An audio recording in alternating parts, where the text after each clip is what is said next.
ඔයා දන්නවද දැන් ලෝකයේ වෙන රටවල් වල පාවිච්චි කරන තාක්ෂණයත් එක්ක බලපුවාම අපි ඒ රටවල් වලට වඩා අවුරුදු 100ක් විතර පිටිපස්සෙන් තමයි ඉන්නේ. දැන් ඔයාට කුතුහලයක් ඇති. මේ වෙන රටවල් වල තියෙන අමුතුම තාක්ෂණයන් මොනවද කියලා දැනගන්න. ඒ හින්දා පියාඹන මෝටර රථ, කුරුල්ලන් පළවා හරින්න පාවිච්චි කරන උකුස්සන් වගේ ඩ්‍රෝන් යානා සහ ඇවිදින්න බැරි අයවත් ඇවිද්දවන ගැජට් එකක් ඇතුළු තවත් අමුතු දේවල් ටිකක් ගැන මේ වීඩියෝ එකෙන් ඔයත් එක්ක තොරතුරු බෙදා හදා ගන්න අපි බලාපොරොත්තු වෙනවා. ඉතින් ඒ ගැන සම්පූර්ණ විස්තර දැනගන්න මේ වීඩියෝ එක ඉවර වෙනකම්ම අපිත් එක්ක රැඳිලා ඉන්න. දැන් වසර 100කට වඩා වැඩි කාලයක් තිස්සේ මිනිස්සු පියාඹන මෝටර රථයක් නිර්මාණය කිරීමේ බලාපොරොත්තුවෙන් හිටියා. ඒත් 1998 දී ජපන් ඉංජිනේරුවෙක් වුණු ජනයි යනගසාවා කියන පුද්ගලයා ලෝකේ කුඩාම හෙලිකොප්ටර් එක නිර්මාණය කරා. ජෙන් H4 විදියට හඳුන්වන මේ යානයේ බර කිලෝග්‍රෑම් 70ක් වුණු අතර පැයට කිලෝමීටර් 95ක වේගයක් මේකට ලබා ගන්න පුළුවන්. ඒ වගේම අඩි 3000ක උපරිම උසකට මේකට ගමන් කිරීමට හැකියාව තියෙනවා. හැබැයි මිනිත්තු 30ක කාලයක් විතරයි මේකට ඉහළ අහසේ ගමන් කරන්න පුළුවන්. ඔයාට ඕන්නම් ඇමරිකන් ඩොලර් 35000ක් දීලා මේ මයික්‍රෝ චොපර් එක මිලදී ගැනීමට හැකියාව තියෙනවා. ඒත් මේ යානයට වැඩි ඉල්ලුමක් නොතිබුණු හින්දා 2012 වෙනකොට මේවා නිෂ්පාදනය නවතා දැමුවා.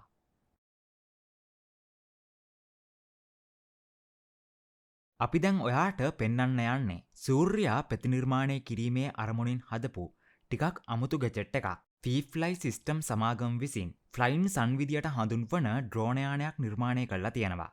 මේකට පුළුවන් වර්ගාඩි 1,30,000ක භූමි ප්‍රමාණයක් ඉහළ අහසේ ඉඳන් ආලෝකමත් කරන්න. ඔවුන් මේ සඳහා LED බල්බ් 288ක් පාවිච්චි කරලා ලුමෙන් ලක්ෂ 3ක ආලෝකයක් නිර්මාණය කරනවා වගේම ඒ ආලෝකය පාරේ තියෙන වීදි ලාම්පු වල ආලෝකය වගේ 100 ගුණයක් බලවත් වගේම අපේ නිවසේ තියෙන සාමාන්‍ය ලුමෙන් 800ක විදුලි බුබුලු වලට වඩා 375 ගුණයක් බලවත්. අද වෙනකොට ප්‍රධාන වශයෙන් ඉදිකිරීම් ව්‍යාපෘති, නිවාස ආරක්ෂණ පද්ධති සහ රාත්‍රියේදී හදිසි ප්‍රතිචාර මෙහෙයුම් වලට මේවා භාවිතා කරනවා. ඒත් ලුමෙන් 10000ක ආලෝකයක් දෙස පවා කෙලින්ම බැලුවොත් අපේ ඇස් අන්ධ වීමට වැඩි හැකියාවක් තියෙනවා. මේ තියෙන්නේ ඇවිදින්න හැකියාවක් නැති මිනිස්සුන්ට ඇවිදීමට හැකියාව ලබා දෙන නව නිපැයුමක්. EVE වැන්ඩර්ක්‍රාෆ්ට් විදියට තමයි මේක හඳුන්වන්නේ. මේක ස්වන් සමතුලිතතාවයකින් යුක්ත වන අතර ඒ නිසා මේක භාවිතා කරන පුද්ගලයා කිසිම අවස්ථාවක වැටෙන්නේ නැහැ. මේ යන්ත්‍රය මුලින්ම නිෂ්පාදනය කරලා තියෙන්නේ අංශභාග රෝගීන්ට පිටත පරිසරයේ ඇවිදීම සඳහා. ඒත් දැන් මේ යන්ත්‍රය වැඩි දියුණු කරලා මේක පාවිච්චි කරන පුද්ගලයාගේ ස්වභාවික ඇවිදීමේ රටා කෘත්‍රිම බුද්ධිය ඔස්සේ අධ්‍යයනය කරලා ඕනෑම බාධකයක් හෝ පරිසර තත්ත්වයක ගමන් කිරීමට අවස්ථාව සලසලා දෙනවා. ඒ නිසා අංශභාගය, කොඳු ඇට පෙළේ හෝ ස්නායු දුර්වලතාවයක් තියෙන අයට පහසුවෙන්ම මේක භාවිතා කරන්න පුළුවන්. ඔයා දන්නවද සමහර රොබෝවරු ඉන්නවා. ඔවුන්ව නිෂ්පාදනය කරලා තියෙන්නේ වාහන නැවැත්වීම වැනි එදිනදා කාර්යයන් වෙනුවෙන්. ස්ටැන්ලි රොබොටික් සමාගමේ මේ රොබෝ වැලට් පද්ධතිය දැනට ප්‍රංශයේ ලයන් ශාන්ත ජූප් ගුවන්තොටුපළේ භාවිතා වෙනවා. ගුවන් ගමන් සඳහා ගුවන්තොටුපළට පැමිණෙන මගීන් තමන්ගේ දුරකථනය හරහා තමන්ගේ ගුවන් ගමන් පිළිබඳ විස්තර ලබා දුන්නයින් පස්සේ ඒ මගීන්ගේ වාහන මේ රොබෝලා වාහන නැවැත්වීමේ අංගණවල ඉතාමත් පිළිවෙලට ආරක්ෂාකාරී විදිහට නවත්වනවා. ඊට පස්සේ මේ රොබෝ කරන්නේ මේ මගීන්ගේ ගුවන් ගමන් නිරීක්ෂණය කරන අතරතුර ඔවුන් නැවත ගුවන්තොටුපළ වෙත ළඟා වෙනකොට ස්වයංක්‍රීයවම ඔවුන්ගේ වාහන ලබාගෙන ඔවුන් වාහනය මුලින්ම නතර කර තිබූ ස්ථානයට මේක ගෙනවිත් තබනවා. දැන් වෙනකොට රටවල් ගණනාවක මීට සමාන රොබෝ පද්ධති ක්‍රියාත්මක වෙනවා වගේම චීනයේ සමාගමක් වෙන යීෆූන් සමාගම බස් රථ සඳහාත් මෙවැනි පද්ධති නිර්මාණය කරලා තියෙනවා. මේ අධිතාක්ෂණික පද්ධතිය හරහා බස් රථ රියදුරන්ට තමන්ගේ සේවා වැඩමුරය අවසන් වෙලා යනකොට තමන්ගේ බස් රථය මේ තුල නවත්වීමෙන් පස්සේ ස්වයංක්‍රීයවම මේ පද්ධතිය බස් රථය ආරක්ෂාකාරී විදිහට නැවැත්වීම සිදු කරනවා. රියදුරාට බස් රථය ඕන වුණාම තමන්ගේ ස්මාර්ට් දුරකථනය පාවිච්චි කරලා බස් රථය පහළට ගෙන්න ගන්න පුළුවන්. මීට අමතරව යීෆූන් සමාගම සාමාන්‍ය මෝටර රථ නැවැත්වීම සඳහාත් මෙවැනි රථ වාහන අංගන ඉදි කරනවා. මේ ඔයා දකින්නේ චීනයේ වැන්ඩොන් තාක්ෂණික විශ්වවිද්‍යාලයේ සිසුන් පිරිසක් විසින් නිර්මාණය කරපු ඉන්ස්ටන් රීලයිෆ් විදියට හඳුන්වන ජීවිතාරක්ෂක බෝට්ටුවක්. මේ තුල මගින් 100කට පමණ පහසුවෙන් නවාතැන් ගන්න පුළුවන්. සාමාන්‍ය ජීවිතාරක්ෂක බෝට්ටුවකට වඩා මේක විශාල හින්දා ගුවන් යානාවලට පවා පහසුවෙන්ම මේක සොයා ගන්න පුළුවන්. ඒ හින්දා මේකට මගින් විශාල ප්‍රමාණයක් එකවර ආරක්ෂිතව බේරා ගන්න පුළුවන්. ඔයත් ලුණු වැඩිපුර ආහාරයට ගන්න කෙනෙක්ද? මෙන්න ඒකට විසඳුමක් තියෙනවා. ජපන් සමාගමක් වෙන කියරාන් හෝල්ඩිං සමාගම නිර්මාණය කරපු මේ විදුලි හැන්දෙන් ඔයාට ප්‍රශ්නය විසඳ ගන්න පුළුවන්. මොකද මේ හැන්දෙන් ඔයාගේ දිවට සෝඩියම් අයන අණුවල දුර්වල විද්‍යුත් ක්ෂේත්‍රයක් යවන හින්දා එමගින් ඔබේ රසාංකුර ඇත්ත වශයෙන්ම එහි නොමැති ලුණු රස විඳීමට සලස්වනවා.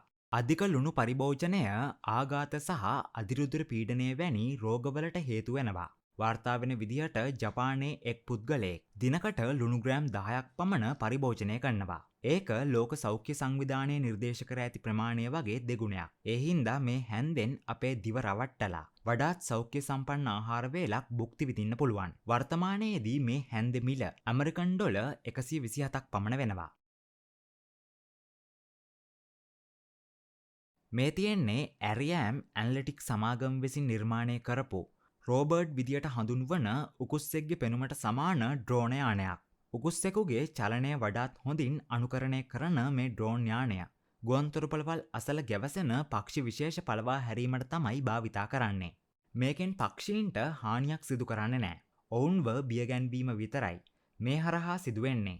මොකද කුරුල්ලන් සාමාන්‍ය ඩ්‍රෝන යානාවලට එතරම් බියක් දක්වන්නේ නැහැ. හැබැයි උකුස්සෙකුගේ පියාපත් රටාව අනෙත් කුරුල්ලන් වඩාත් හොඳින් හඳුනන හින්දා ඔවුන් බය වෙලා මේ කලාපයෙන් ඉවත් වෙලා යනවා. වාර්තා වෙන විදිහට මිනිත්තු 10ක කාලයක් විතරයි මේ ඩ්‍රෝන් යානයට උපරිම ක්‍රියාත්මක වෙන්න පුළුවන්. හැබැයි ඒ වෙලාව හොඳින්ම ප්‍රමාණවත් අනිත් කුරුල්ලන්ව බිය ගන්වන්න. ඔයත් VR ගේම් සෙල්ලම් කරලා තියෙනවද? එක්ටෝ බූට්ස් කියන්නේ මීට කලින් VR ගේම් සෙල්ලම් කරද්දී අවශ්‍ය වුණු ට්‍රෙඩ්විල් හෝ කොන්ට්‍රෝලර්ස් අවශ්‍ය නොවන සම්පූර්ණයෙන්ම ස්වභාවික අත්දැකීමක් ලබා දෙන්න හදපු අලුත්ම සපත්තු දෙකක්. මේ සපත්තු දෙක හරහා ඔයා එක අඩියක් ඉස්සරහට තියනකොට නැවතත් කකුල මුලින් තිබ්බ තැනටම එනවා. ඒ හින්දා ඔයා එකම ස්ථානයක ඉද්දිත් ඔයාට ඇවිදිනවා වගේ දැනෙනවා. මේ සපත්තු වල අඩිය වාහනේ වලට වඩා 5 ගුණයක් ශක්තිමත්. හැබැයි සැහැල්ලු ද්‍රව්‍යයක් වෙන කාබන් ෆයිබර් වලින් තමයි මේක හදලා තියෙන්නේ. ඒ හින්දා ඊටා සුවපහසු ලෙස මේක පැලඳගෙන ඇවිදීමට හැකියාව ලැබෙනවා. පොඩි කාලෙදී අපි හැමෝම වගේ බෙහෙත් විදින එන්නත් කටුවලට බයයි. හැබැයි අනාගතයේදී පොඩි අයට මේකට බය වෙන්න උවමනා වෙන්නේ නැහැ. මොකද ෆ්ලෝ බීම්ස් කියන්නේ ලේසර් තාක්ෂණය භාවිතයෙන් කටු රහිතව එන්නත් ලබා දිය හැකි ස්මාර්ට් එන්නත් උපකරණයක්. මේ උපකරණය ඇතුලේ තියෙන ඖෂධ රත් කළා ඇදිය නොහැකි තරම් ඉහළ වේගයකින් ඖෂධ වලින් කොටසක් පිටතට තල්ලු කරනවා. මේ තුනී මයික්‍රොජෙට් ද්‍රව්‍ය ඔබේ සමහරහා කෙලින්ම ගමන් කරන අතර එය සාමාන්‍ය එන්නත් වලට වඩා වැඩි වේගයකින් ඔබේ සමට අවශෝෂණය වෙනවා. අනික මයික්‍රොජෙට් ඉතා කුඩා හින්දා මේ ක්‍රියාවලිය වේදනා රහිත වෙනවා වගේම ඔබේ සමේ පැල්ලම් ඇතිවීමක් සිද්ධ වෙන්නේත් නැහැ. ඔයා දන්නවද හැම අවුරුද්දකම ලෝකේ පුරාම සිරින්ජර් බිලියන 16ක් පමණ ඉවත දැමීම සිදු වෙනවා. හැබැයි මේ ෆ්ලෝ බීම්ස් ස්මාර්ට් සිරින්ජරය හරහා ඒ ප්‍රශ්නය විසඳන්න පුළුවන්. මොකද සාමාන්‍ය සිරින්ජරයක් එක පුද්ගලයෙකුට එකපාරක් විතරයි පාවිච්චි කරන්න පුළුවන්. ඒත් මේ එකක් ඕනතරම් පිරිසකට භාවිතා කිරීමට හැකියාව තියෙනවා. 2025 මාර්තු මාසයේදී මෙන්න මේ වීඩියෝ එක අන්තර්ජාලය හරහා ජනප්‍රිය වීමත් සමග වෛද්‍ය විද්‍යාව ලබාගෙන තියෙන දියුණුව ගැන මිනිස්සු කතා බහ කරන්න පටන් ගත්තා. චීනයේ රෝහලක පාවිච්චි කරන මේ ස්මාර්ට් ඇඳන් හින්දා පහසුවෙන්ම රෝගියෙක්ව වෙනත් ඇඳකට මාරු කරන්න හැකියාව තියෙනවා. නැත්නම් රෝගියෙක් වෙනත් ඇඳකට මාරු කරන්න රෝහල් කාර්ය මණ්ඩලයේ කිහිප දෙනෙක්ම අවශ්‍ය වෙනවා. රෝදපුටුවක් පාවිච්චි කරන කෙනෙක්ට පඩිපෙළක් හරහා ගමන් කරන්න බෑනේ.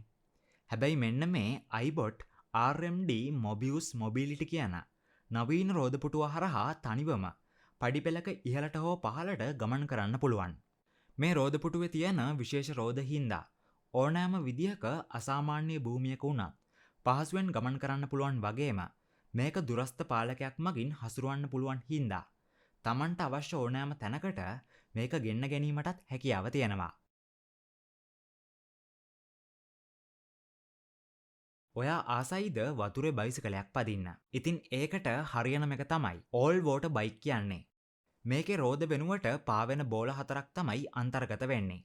ඒ හින්දා වතුරේ වගේම ගොඩබිම තුලත් ඔයාට මේක පහසුවෙන්ම පදවන්න පුළුවන්.